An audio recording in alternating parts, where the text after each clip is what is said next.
जीवन की व्यवस्थाएं हमारे उन महापुरुषों की व्यवस्थाओं से जुड़ी हुई हैं। आप विचार करना, मुनिराजों के कथानकों से जीवन में बदलाव आया न आया हो मालूम नहीं। आप कह सकते हो कि मुनिराज का तो सब कुछ त्याग है, मुनिराज का सब कुछ जीवन का, तो हम मुनिराज तो है नहीं, क्यों हम वैसी साधना करें। लेकिन ख्याल करना, आप श्रावक हैं, आप श्रावकाएं हैं। श्रावक और श्रावकों के उदाहरण हमारे जनागम में इतने भरे हुए हैं कि उनकी भक्ति से कितने अतिशय और चमत्कार हुए। श्रावक और श्रावकों की भक्तियों के चमत्कारों से हमारा जनागम पूरा भरा हुआ है।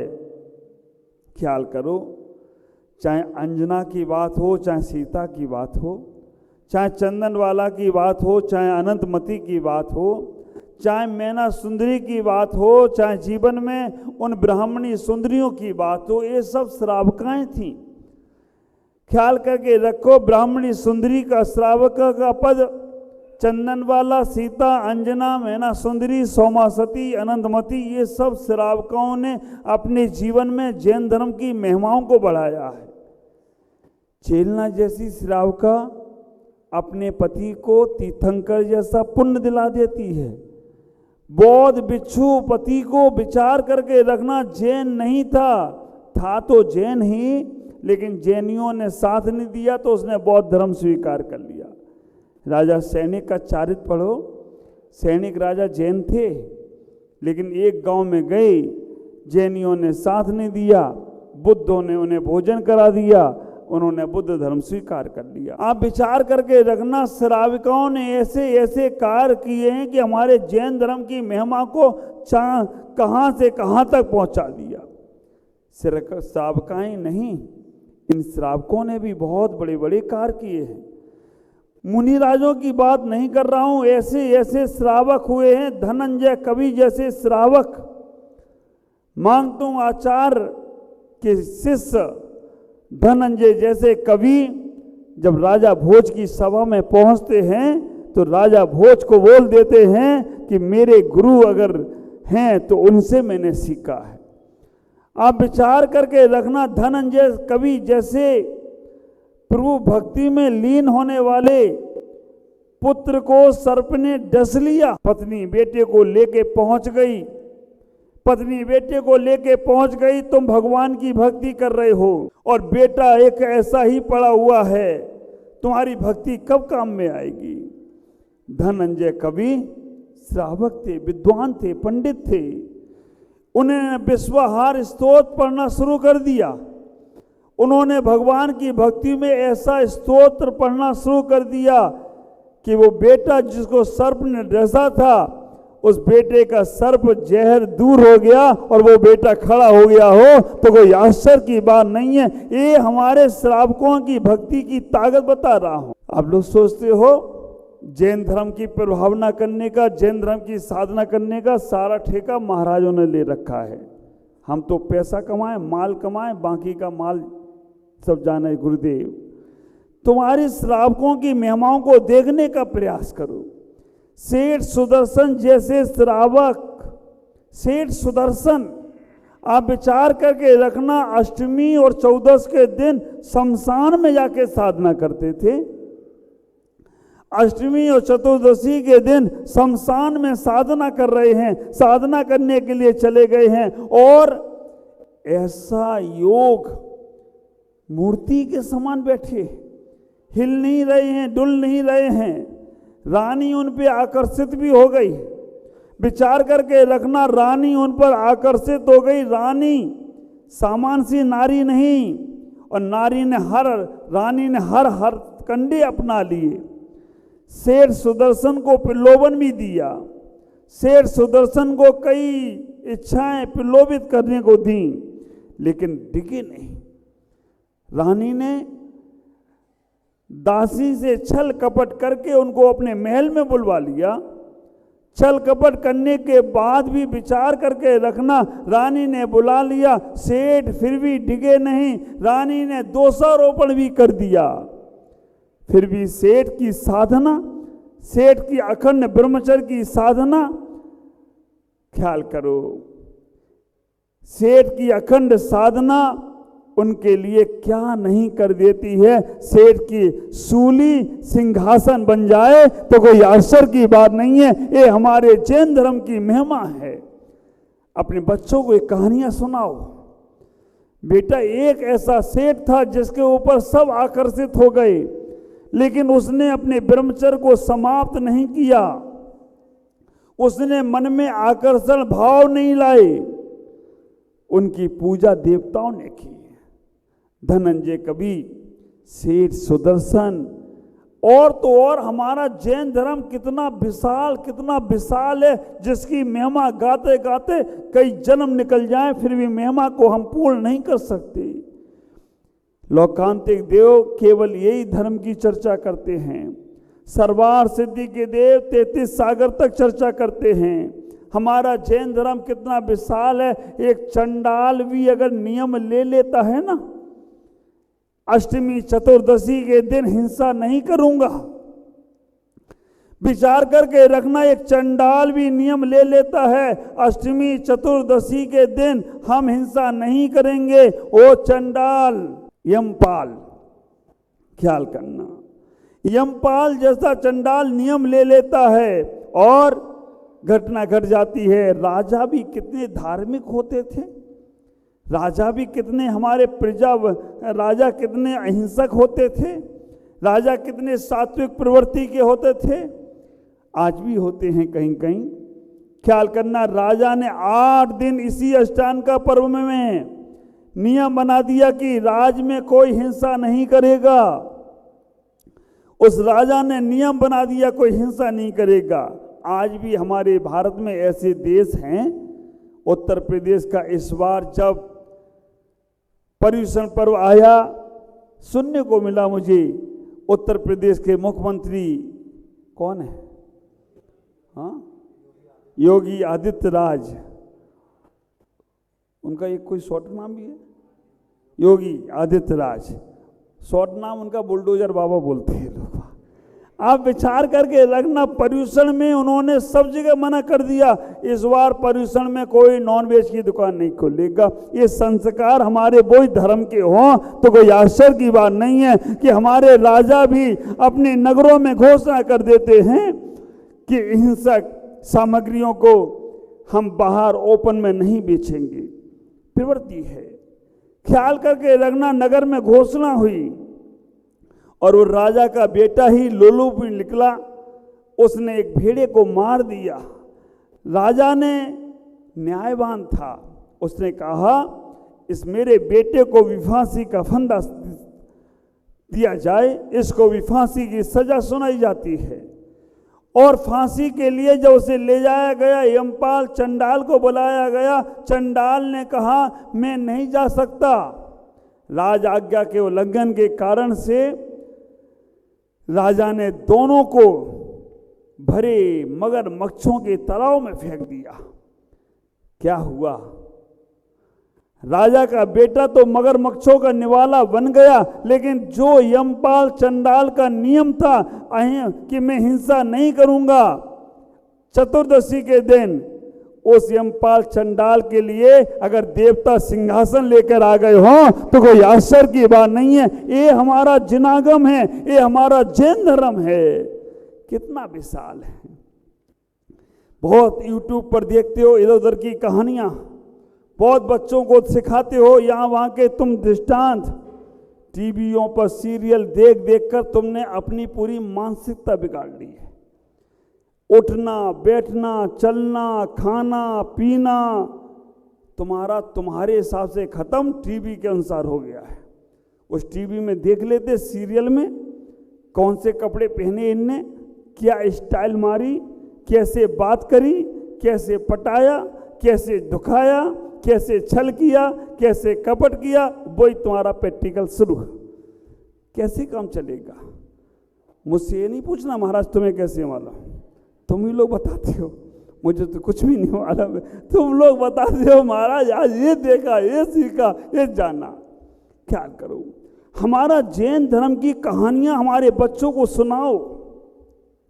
इतना विशाल जैन धर्म है कि एक मेढक भी अगर भगवान की भक्ति को जा रहा हो ना, इंसानों की बात छोड़ो, जैनियों की बात छोड़ो, चंडालों की बात छोड़ो, तिर्यंचों पे आ जाओ, एक तिर्यंच मेढक भी अगर भगवान की भक्ति को जाता है और रास्ते में अगर किसी हाथी के पैर के नीचे आ जाए तो मर के क्या बनता है? विचार करना।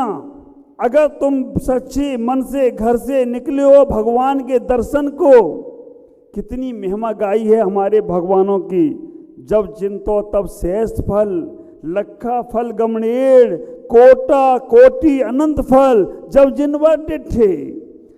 जैसे ही मन में तुम्हारे भगवान के दर्शन का भाव आया ना, जब चिंतो तब श्रेष्ठ फल, 1000 उपवासों का फल प्राप्त होता है अगर मन में भगवान के दर्शन का विचार आ जाए।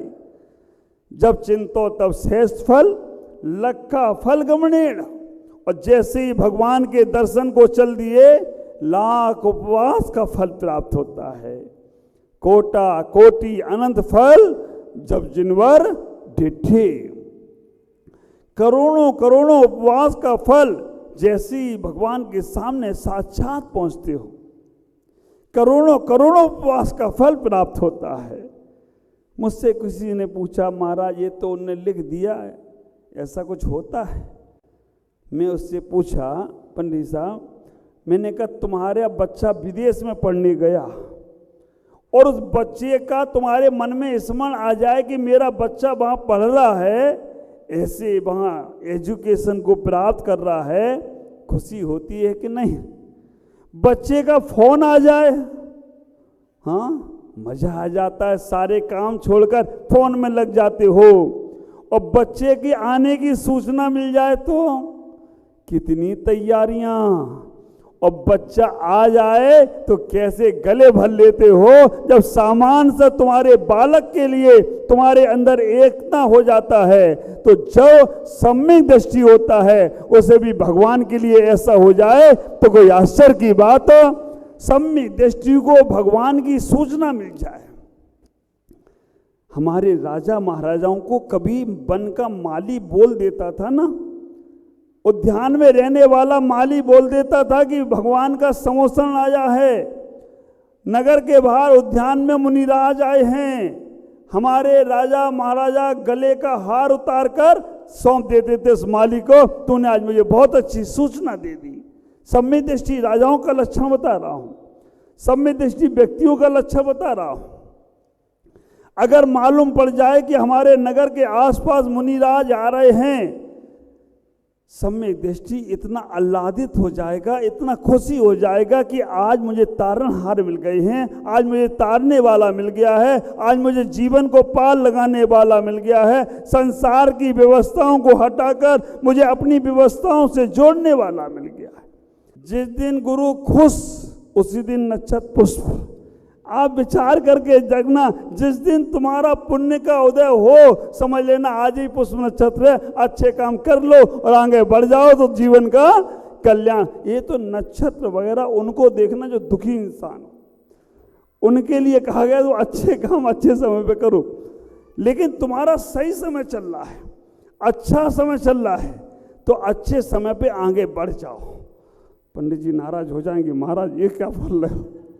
आप विचार करके रखना, जब पुण्य का उदय होता है ना, जब सूर्योदय हो पुण्य का, तो चंद्रमा भी उस वक्त हल्का पड़ जाता है। तो हमें तिथियां भी हमारे यहाँ पूज्य हो गई। अरे तिथि भी छोड़ो, पूर्वान के समय भगवान मोक्ष गए तो पूर्वान का समय मोक्ष पवित्र हो जाता है। जिस स्थान पे भगवान बैठ जाते हैं वो वृक्ष भी पूज्य हो जाता है। ख्याल करो कितनी महिमा है हमारे जिनागम की। और ये सिद्ध चक्र महामंडल विधान, जो विधानों का राजा, मैंने सुबह कहा था ना, मंत्रों में मंत्र तो नमोकार मंत्र। विचार करके रखना, मंत्रों में मंत्र तो नमोकार मंत्र, तीर्थों में तीर्थ तो सब में शिखर तीर्थ, संतों में संत तो शांति सागर संत, पर्वों में पर्व तो पर्यूषण पर्व, और विधानों में विधान तो सिद्ध चक्र विधान, जिसका कोई जोड़ तोड़ नहीं है। अगर एक बार अपने जीवन में ऐसा पुण्य अर्जन करने को मिल जाए, ये विधान अनादिकाल से चले आ रहे हैं। अष्टांग का पर्व अनादिकाल से चली आ रही है। हर 24वीं में अष्टांग का आती है। भूतकाल, भविष्यत काल, वर्तमान काल। भरत क्षेत्र में लोप होता है, ऐरावत क्षेत्र में लोप होता है। हमारे तीर्थंकर जो होते हैं वो अवधि ज्ञान से विदेह क्षेत्र की प्रक्रिया को समझकर भरत क्षेत्र में भी इस चीज को शुरू करते हैं, क्योंकि विदेह क्षेत्र में काल परिवर्तन नहीं है। वहां पर हमेशा चौथा काल चल रहा है। वहां की जब यहाँ पर जब सृष्टि को नाश होगा, सृष्टि समाप्त होगी, पुनः सृष्टि आएगी, तो हमारे कुलकर होंगे और जो तीर्थंकर होंगे वो अवधि ज्ञान से विदेह क्षेत्र से जानकर हमें सब कुछ बताते हैं। आपसे इतना ही कहना चाहूँगा, इस सिद्ध चक्र महामंडल की महिमा जब तीर्थंकर भगवान महावीर स्वामी से पूछी गई, तीर्थंकर महावीर स्वामी के पहले जो सब तीर्थंकर हुए, उन सब तीर्थंकरों के बारे की जानकारी राजा सैनिक के माध्यम से, तीर्थंकर महावीर स्वामी के माध्यम से हमें सुनने को मिलती है, समझने को मिलती है। जब राजा सैनिक ने भगवान महावीर स्वामी से पूछा, हे भगवान, अष्टांग का पर्व और सिद्ध चक्र मंडल की महिमा क्या है? तब उन्होंने कहा, सैनिक सुनो, एक उदाहरण, एक कथानक, एक दृष्टांत हम तुम्हें सुनाते हैं। वो चंपापुर नगर जहाँ से हमारे भगवान मोक्ष गए। कौन से भगवान मोक्ष गए? बासपुज भगवान, जिनके 5 कल्याणक चंपापुर में हुए। लेकिन चंपापुर और मंदारगिरी दोनों आसपास हैं। चंपापुर में 2 कल्याणक हुए, गर्भ और जन्म। मंदारगिरी में 3 पंच कल्याणक हुए। हिंदू संप्रदाय में ये मंदार पर्वत वो ही है जिसका समुद्र मंथन हुआ था। मंदार पर्वत ये वो ही है जिसका समुद्र मंथन हुआ था, जिसमें से समुद्र मंथन में से सब चीजें निकली थी। लेकिन जैन संप्रदाय में ये मंदार पर्वत वो है जहां से हमारे भगवान के 3 कल्याणक हुए। और गर्भ, जन्म करके तप, ज्ञान, तीनों के चरण बने हुए हैं आज भी। एक मंदार पर्वत, मंदारगिरी हमारे तुमकुर कर्नाटक में भी है। उस चंपापुर नगर में अरिदमन और वीरदमन नाम के 2 भाई रहते थे। अरिदमन और वीरदमन 2 भाई रहते थे। अरिदमन का विवाह कुंदप्रभा रानी से हुआ। कुंदप्रभा रानी और अरिदमन सुख से जीवन व्यतीत कर रहे थे। कुंदप्रभा रानी ने स्वप्न देखे। क्या क्या स्वप्न देखी?